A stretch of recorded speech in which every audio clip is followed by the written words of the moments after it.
La kwanza tunamshukuru Mwenyezi Mungu, game imeisha, tumepata ni alama moja. Lakini ni mipango yetu sio ni alama moja.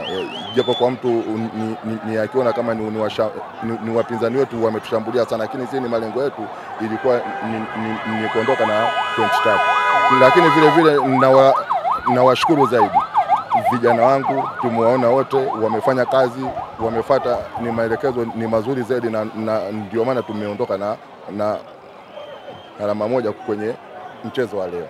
Unahisi, umesema malengo yenu yalikuwa ni alama 3. Unahisi kipi kimewafanya mkakosa hizo alama 3? Bila shaka tumeona mwisho pale tumepata chance kabisa ni aweza, lakini yani bado ni maradhi yetu hayo, ni maradhi ni ya umaliziaji. Sasa ndio hayo mdau, yani tunayafanyia kazi zaidi, yani kila ni wachezaji wangu wakipata chance ni wazitumie.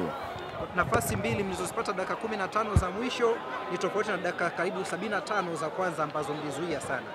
Huu ulikuwa ni mpango wako kuzuia au ni Yanga walikulazimisha kukaa kwenye mfumo wao? Hakuna, yani tuongee tu ni ukweli zaidi. Yanga ni timu bora, ina wachezaji ni wazuri zaidi, lakini kimfumo ndani ya uwanja si wazuri. Wanao uwezo, yani mchezaji wao mmoja ni akaimaliza game. Sasa na ndio maana mliona tuliwa tight zaidi, ni wachezaji wao wenye uwezo ambapo ni wa kumaliza game ni individual, na ndio maana nimeona ni hadi mwisho wamewafanyia sababu. Walipowafanyia sababu, na sisi ndio timu yetu ilipopata nguvu ni ya kuattack tena, na ndio maana mwisho zile chance mbili tumezitengeza zile. Asante sana coach. Okay, ninashukuru, asante.